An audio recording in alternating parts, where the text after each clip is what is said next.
Good morning, fellow Hoops fans. Welcome back to another episode of the Last Shot NBA show right here on Little Birdie TV.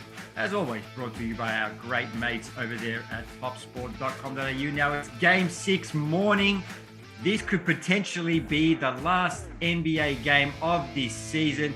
This might potentially be one of our last shows of the season as well. It's been a long season, but we've still got at least one more game to get through. And to break it all down, we're going to bring on old mate Benyam Kidane from NBA Australia. BK, my brother, how you doing, my man? What's good, my man? Game 6. We've got something here in Boston today.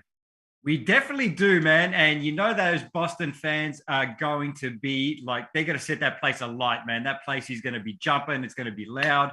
I always maintain to this day, the loudest arena that I've been in was TD Garden for Game 6 of the first round 2012 playoff series, which ended up being KG, Ray Allen, and Paul Pierce's last game together in Celtics uniforms. That was a louder, and that was a first round series, BK. We're talking NBA finals right now. That place is going to be jumping. Yeah, absolutely. I mean, it really just does come down to this. It's win or go home. All the marbles are on the table for the Boston Celtics. Play everyone 48 minutes. Like this is it. This is their season. And look, the Boston Celtics have proven time and time again that following a disaster, they'll look like the best team that's ever played basketball. So I really have no idea which direction we're heading in today. As much as, you know, I picked the Warriors in 6 games, I don't know about this Celtics team. They might just have something left in the tank. They might have one more jab on the way down. Well, speaking of one more jabs and having something left in the tank, for me, I know you're a big Jaylen Brown guy, and he's played, you know, absolutely great this series as well. But for me, you know, the Boston Celtics, they live and die by Jayson Tatum. He's the one that's going to have to carry him to this victory today. Now, we're talking about Game 6. Jayson Tatum, does he have it in him to have that sort of signature, you know, performance today, BK? The Game 5 loss actually was the first instance of the Celtics losing back-to-back consecutive games this postseason. So maybe your theory there of them kind of bouncing back after a disaster, it's kind of been blown out of the water right now for the last 2 games.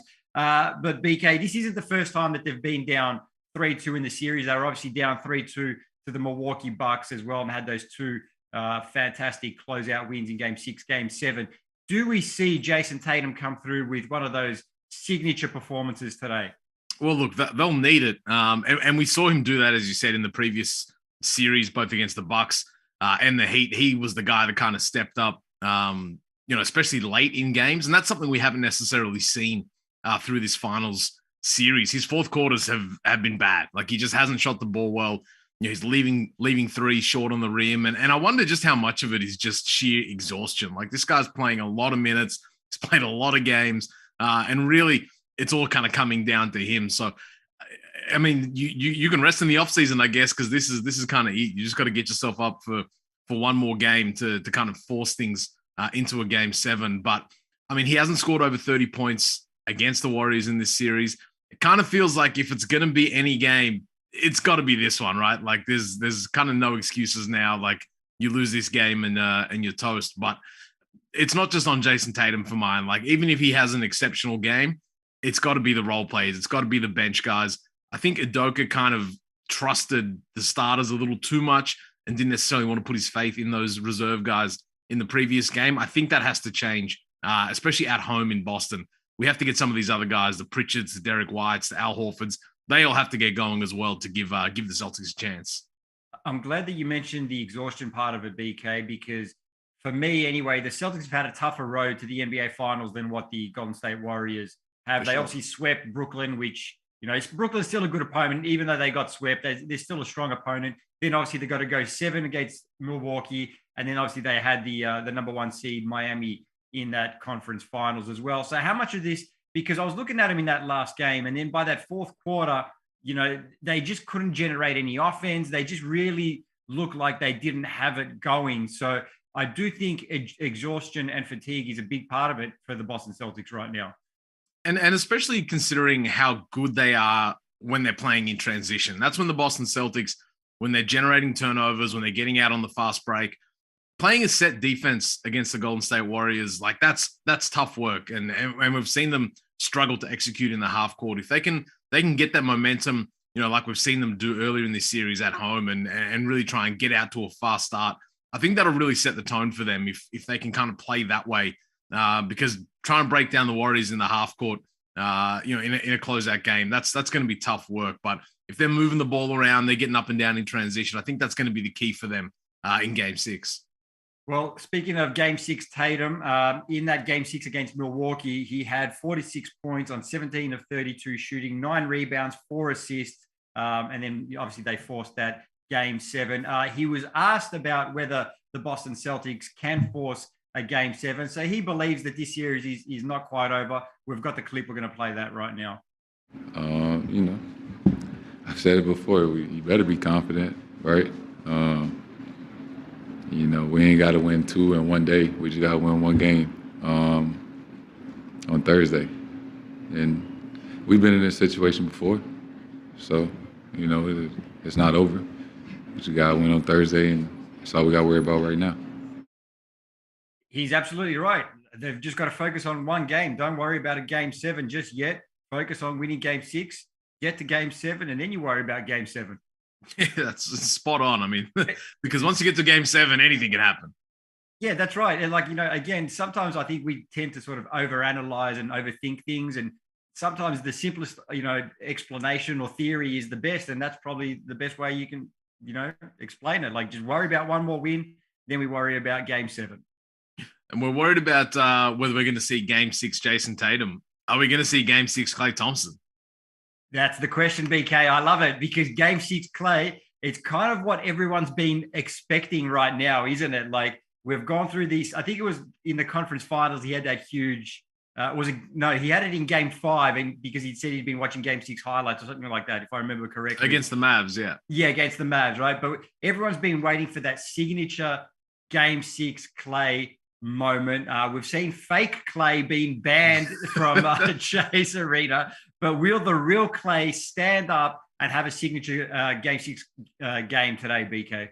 I mean, he's threatened to be the real Klay at different points throughout this series.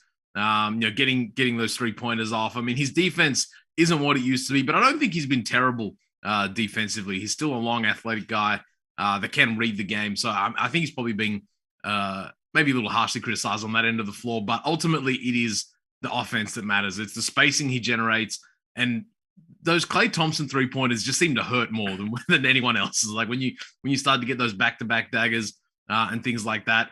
It's funny though. I kind of almost feel like he's built this legend to now. This is it. This is the ultimate proof it. Like if Game 6 Klay is real, he's got to be real today.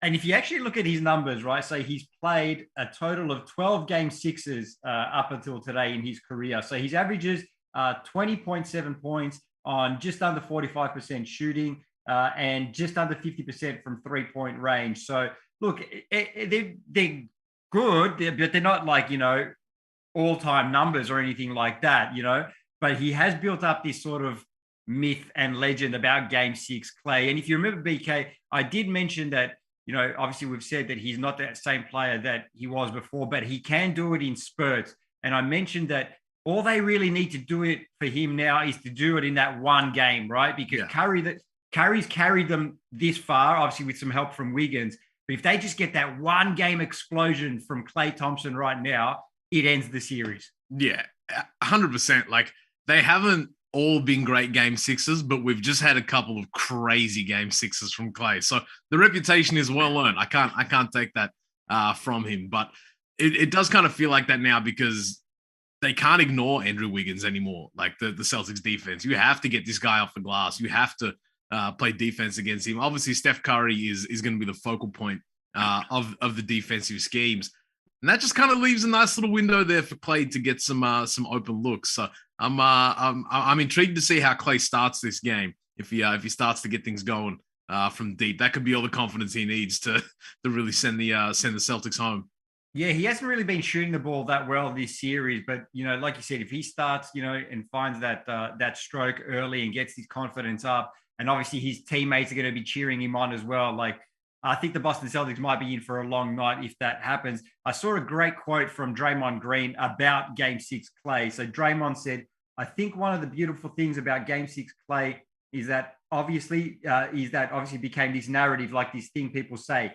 Klay really believes that now. Like in his head, he's like, it's Game 6. Of course, I'm going to do this. Are you crazy?" And he approaches the game like that, and it's one of the most incredible things to watch. I love it. Like I'm just picturing Klay Thompson in the locker room, psyching himself up, telling himself, "Yeah, I'm Game 6 Klay. I'm Game 6 Klay." Just listening to Mike Breen's commentary in the bang, bang. But wouldn't that be the perfect ending? To this story. 2 years out with injury, he comes back, doesn't quite look like himself, and then Game 6 of the NBA Finals, Game 6 Klay comes out and stomps it out. That would be something else for me. I'd love to see that.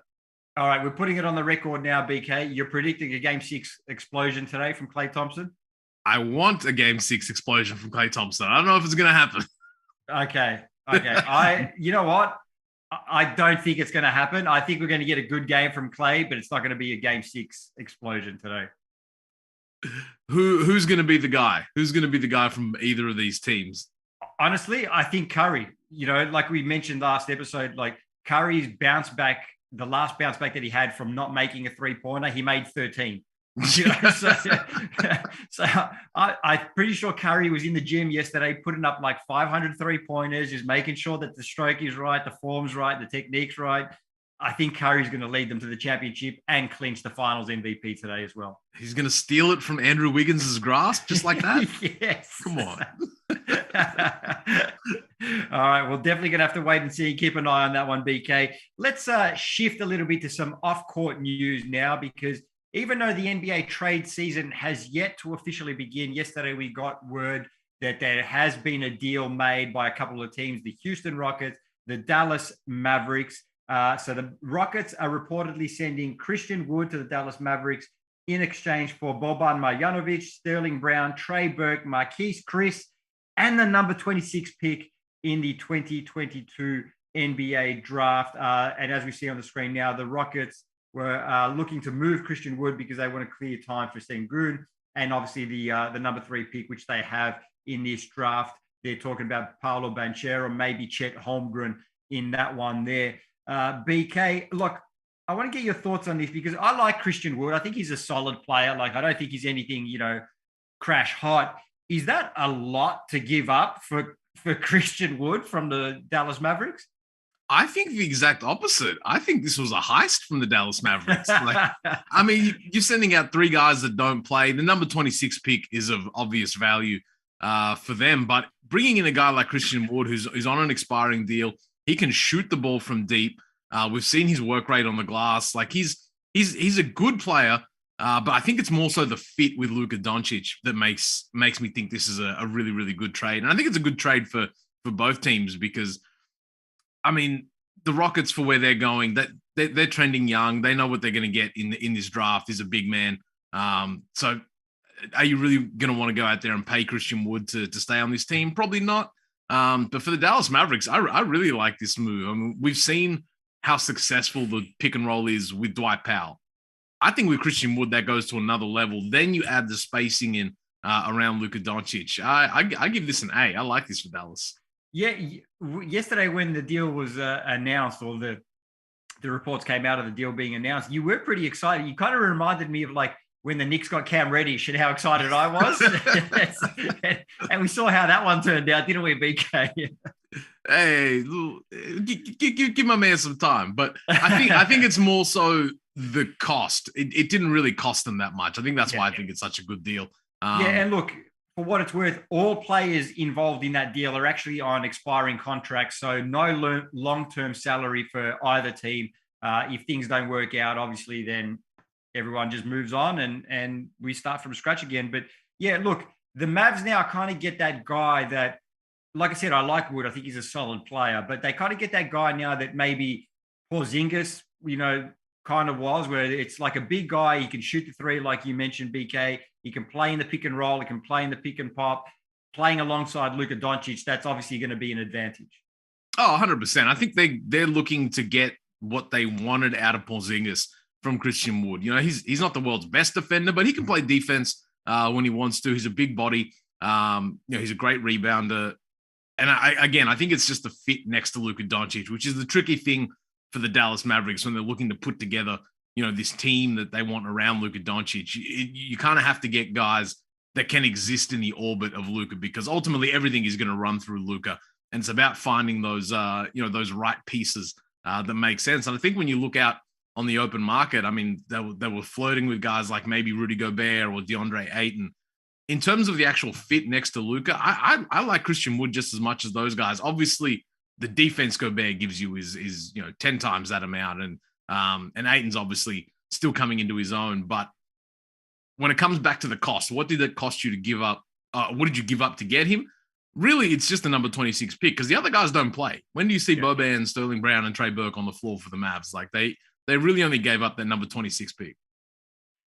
I want to ask you about sort of Jason Kidd's ability now to get the most out of Christian Wood and to sort of get him to fit within, you know, the Dallas Mavericks, not just offense, but the squad, obviously. Because I feel like Kidd this year did a good job out of getting the most out of some guys that weren't probably getting that opportunity under Rick Carlisle previously. Oh, absolutely. And I think the biggest area will be on the defensive end, because, I mean, Jason Kidd took this team from a middling defensive team to one of the best elite defensive teams in the league this season. So what he does with Christian Wood on that side of the floor, I think will go a long way to determining the success of this trade, because I think offensively the fit is there. It's can he, I guess, be that guy anchoring the defense, you know, from the middle alongside, you know, the guys that they have out there, because really they don't have elite defensive players. They just play really good defense as a defensive scheme. And that's, you have to give your credit to Jason Kidd for instilling that this season.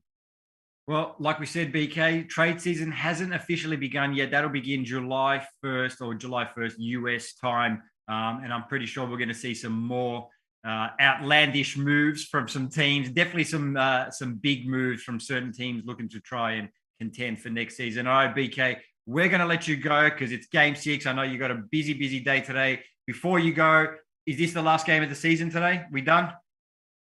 No, we're going to game 7, baby. We're going to game 7, baby. I love it. All right, BK. Just because I want it. Much, my man. I appreciate you, my guy. All right, time to bring on the magic man himself, Mr. Andrew Parkinson, our resident betting expert. Well, he used to be anyway. I took that title. Yes. Well, you've had a good game 4 and game 5. So I just don't get ahead of yourself too much, mate. It's a tough game, tipping winners for the whole year, mate. But mate, we've still got a game or two. We've got a game, but you have peaked at the right end of the season. I will say that. I'm Greek, Parky. That's what we do. We get ahead of ourselves sometimes. Yeah, well, I have a tendency to do the same thing. Maybe that's because I'm married a Greek. I don't know. Yeah. But, no, we'll see how we go. But no, hopefully we've got. I'm with BK. I'm hoping that we get a game 7 as well. Well, you did pick a game 7, Parky, at the beginning of the series. Yeah, I had Warriors in 7. Yeah, I had Warriors in 7. So and you also had that wild prediction of Celtics in 5. And for a second, we thought that it might happen there, but obviously the Warriors have come back. They've won 2 consecutive games. First time a team's won 2 consecutive games this series. Before we get into it, Parky, let's take a look at the odds for today's game, and then we can break it all down. So the Celtics are actually favored to push this into a game 7. So they're $1.57 today. Warriors 246. Lines at -3.5. Total is at 211. It was 209 last game, Parky. So that's gone up a little bit, hasn't it? Yes, it has. That's been fluttering around the last couple of days. It's been out to 210. It went to 209.5. It's now settled at 211. So it's that's moving around a bit. But the average in the first 5 games has been 208.2 points, and 3 of the 5 games have gone under. So I'm actually going to stick with the under in this one. That's one of my picks for this game. I think unless game 6 Klay goes off and has 45 or something, I think this game is going to be pretty similar to the last 2 games where it's been pretty well under that total there. But so under 211, I think for this game, I think it could be another tight one. You're going Celtics and the under. Yeah, Celtics, the 3.5. I think that did go out to 4. So there's, that's been sort of finding its way there. But no, I think the Celtics win by more than 4 points. So yeah, like the Celtics minus 3.5 in this game today. I really do think they're going to bounce back. Last game, they didn't bounce back after a loss for the first time in the whole postseason. So they're 7-1 after losses. So I'm still going with that one. And this one is at their home court. So I really think they're going to get this one and go back to the Bay Area for Game 7 Monday. All right, Parky, just in case this doesn't go back to a Game 7, and today is the last game and the Warriors clinch this title, what are you seeing from the finals MVP odds? And obviously, who would be your finals MVP? Yeah, well, that's interesting. I think it's all about Steph. Obviously, Steph's going to, if we look at the odds up there, he's $1.33. Tatum's at $5. Then you got Wiggins at 10 and Brown at 26. And that's been interesting because I've been following this over the last few days. And I think there was a big plunge on Wiggins. I think his last 2 games where he's averaged 21.5 points and 14.5 rebounds. I think there's a few punters out there are thinking that if Steph has another quiet one today and Wiggins does well, and it does maybe go to 7, and Wiggins has a continued consistent performance as he has, that he could be a chance there because Wiggins was $21 only a couple of days ago. So I think there's been a big plunge on that. So I don't know what MG or some of those boys have been doing, but someone's had a big crack at Wiggins for the MVP because he's come right in. And Steph was actually $1.25 a couple of days ago, and he's blown out to $1.33.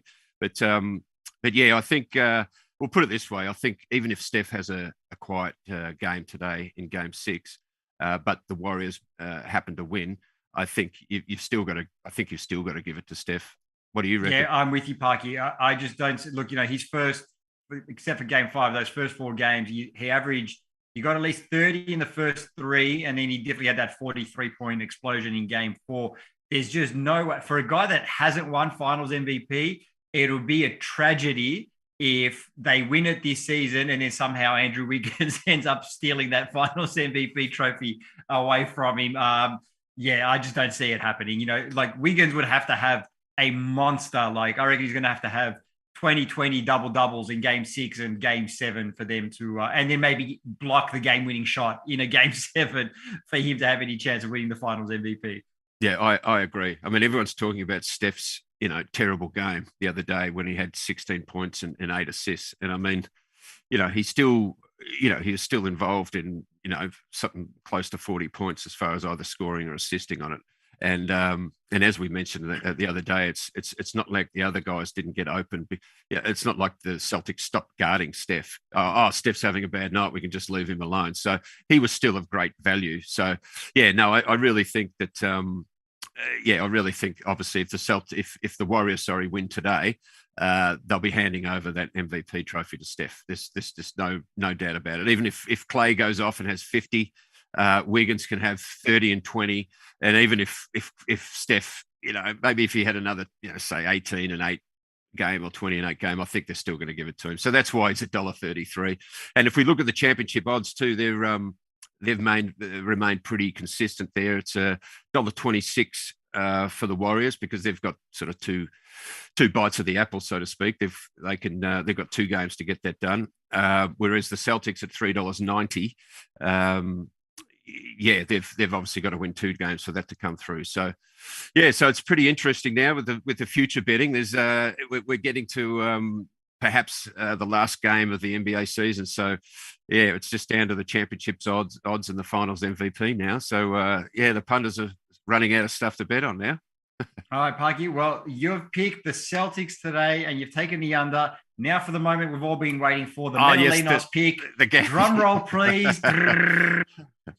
It's going to be the Golden State Warriors today. I'm also taking the under, and the Warriors win today's game by 11 points. 11. I was going to ask for that point because you've been pretty good with that as well. We have to mention again that you predicted them to win Game 5 by 11, and they won by 10. And yep. I think one of the Warriors missed a free throw down the stretch, so you would have been a bit upset with that one. But I was actually more upset the previous game because I picked them to win by 7, and they were winning by 7. with about 20 seconds left. And then the Celtics gave up a couple of fouls and they got that up to 10 points. So I was more upset about game 4 than I was about game 5. But that's my pick. Warriors by 11, take the under.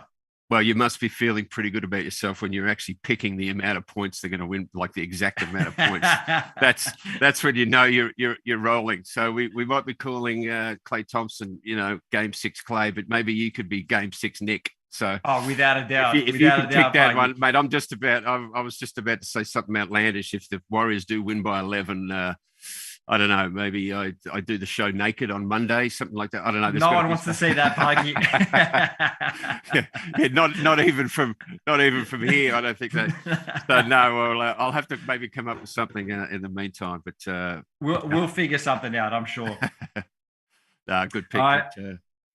All right, Parky. This might be our last show for the season. We will even. I can't speak this morning. Even if the Warriors clinch today, we will be back on Monday with a bit of a wrap up of obviously Game 6, and then we'll look back at the season, and then maybe look at some early predictions for the next. And way too early predictions for the next NBA season. Oh, well, they won't muck around. There'll be championship odds out. There'll be championship odds out if the season does end. So that will be interesting to have a look at. I actually saw some offshore numbers this morning, and the Warriors are favourites for next season's championship. So we'll have to look at that, obviously, and get the TopSport odds as soon as they're available. Parky, we're going to see you again Monday morning. Yes, we will. No matter if it ends today or not. So, looking forward to Monday. Thank you very much, Parky. All right, guys, this has been another episode of The Last Shot NBA show right here on Little Birdie TV, brought to you by our good friends at topsport.com.au. We're going to see you guys Monday morning. The Warriors will have clinched by then. You can book it.